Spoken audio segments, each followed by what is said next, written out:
My name's Bart and this is my story. When I was 12, that's when I made the decision to follow Jesus for myself. After that, I went through a period in school, like I think most of us do, where my faith was a bit up and down and just working it through. And at the end of that time, I had an opportunity to go to a Bible college in Lancashire called Capernwray Hall. After my experience at Capernwray, I came back to this little Methodist chapel, and I really went away from my faith in quite a big way, actually. It was still there, but I wasn't going to church. I had no interest in doing anything like that. One night when I was going to see my girlfriend, that was probably the time when my life radically went in a different direction. God said to me in that car in an almost audible fashion, there's a fork in the road. You're going one way, I want you to go this way. And in that moment there was a glimpse of what he had for me. And I just knew there and then in my heart, it was just lit up. I knew that what God had for me was just amazing. And so I said yes to God that night. I said, yes, Lord, I want you.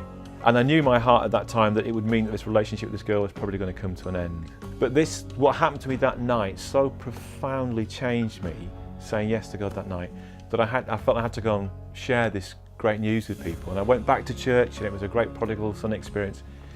And I started preaching on the streets in Lancaster from the Market Square steps. And others saw in me then that there was potential for me to maybe to go into preach, to be a preacher. So I thought, well, I'll explore that. The first step in becoming a preacher was to then go and become a member of the Methodist Church.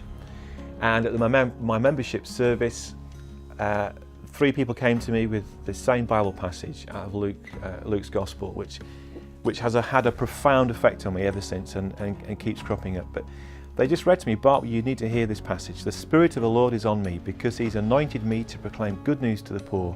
He's sent me to proclaim freedom for the prisoners and recovery of sight for the blind, to set the oppressed free and to proclaim the year of the Lord's favour.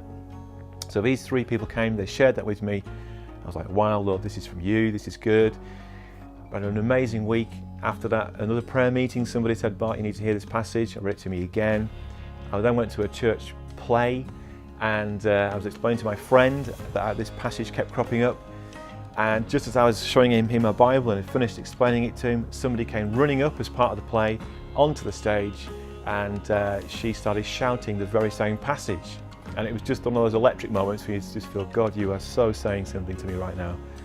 And shared it all with my minister at the time, and he just really encouraged me to keep pushing for that preaching. Let's get you preaching, but go and do it at Cliff College.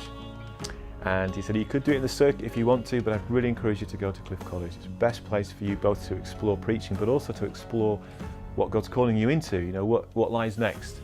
And my experience at Cliff was just amazing, really.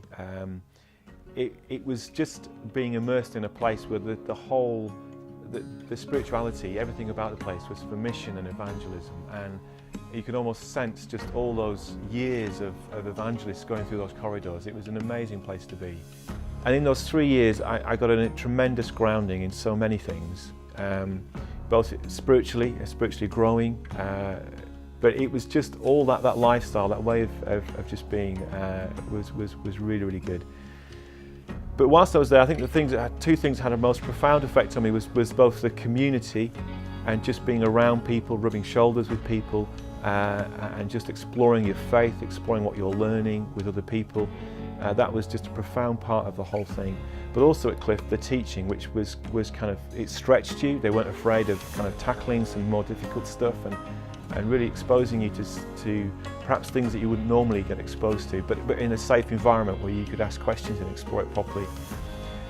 So there was those 2 things going on, I think, and it was just had a profound influence on me, and really gave me a confidence then, and a sense, it grew that sense of calling in me to go on to what I then did next. Basically, on tissue-thin knowledge about what I was wanting to go and study, on the back of an envelope, I put in a proposal to Sheffield University. They accepted it, which was a miracle. They also said, and by the way, here's the funding to go and do that. But Cliff really set me up to be in that environment, to have confidence in what I believed, to have confidence in my own learning, and to explore these ideas properly, but with that sense of confidence. And I think as well, one of the things that Cliff and certainly my experience through all this journey has been to pursue what the Holy Spirit is leading you into, and to pursue what God has for you. And He can open amazing doors for you if you keep pushing and keep believing and keep just in a surrendered and kind of honest way, just keep following what He has for you. It's amazing where He can lead you.